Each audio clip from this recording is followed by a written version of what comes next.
Hello everyone, I am Kanitharan. Welcome to our channel Studentspedia. நாம் இந்த வீடியோவில் எதை பற்றி பார்க்க போகிறோம் அப்படின்னு பார்த்தீங்கன்னா, பள்ளி கல்வித்துறையிட்டிருந்து வந்த ஒரு முக்கியமான நோட்டீஸ் தான் நாம் இந்த வீடியோவில் பார்க்க போகிறோம்.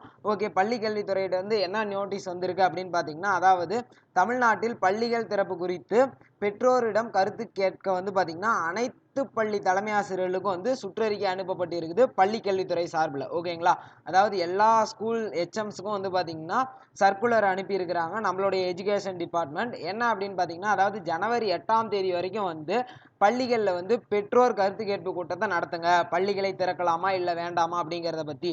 அதுக்கான தகவல், அதாவது பார்த்தீங்கன்னா பெற்றோர் என்ன கருத்து சொல்லியிருக்காங்க அப்படிங்கிறத நீங்கள் மாவட்ட முதன்மை கல்வி அலுவலர்கிட்ட ஒப்படைங்க, அதாவது சிஓ கிட்ட ஒப்படைக்க சொல்லியிருக்கிறாங்க.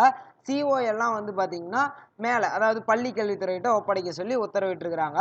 அதாவது ஜனவரி 31ஆம் தேதி வரைக்கும் ஸ்கூல் ரீஓப்பன் வாய்ப்பு இல்லை அப்படின்னு சொல்லியிருந்தேன். இப்போ பார்த்தீங்கன்னா பள்ளி கல்வித்துறை பெற்றோர் கருத்து கேட்பு கூட்டம் நடத்த சொல்லியிருக்காங்க அப்படின்னு சொல்கிறீங்க. அப்படின்னு கேட்டிங்கன்னா கண்டிப்பாகவே பார்த்தீங்கன்னா ஜனவரி 31ஆம் தேதி வரை பள்ளிகள் திறக்கப்படாது அப்படின்னு சொன்னதும் பார்த்தீங்கன்னா நம்மளுடைய தமிழக அரசு தான்.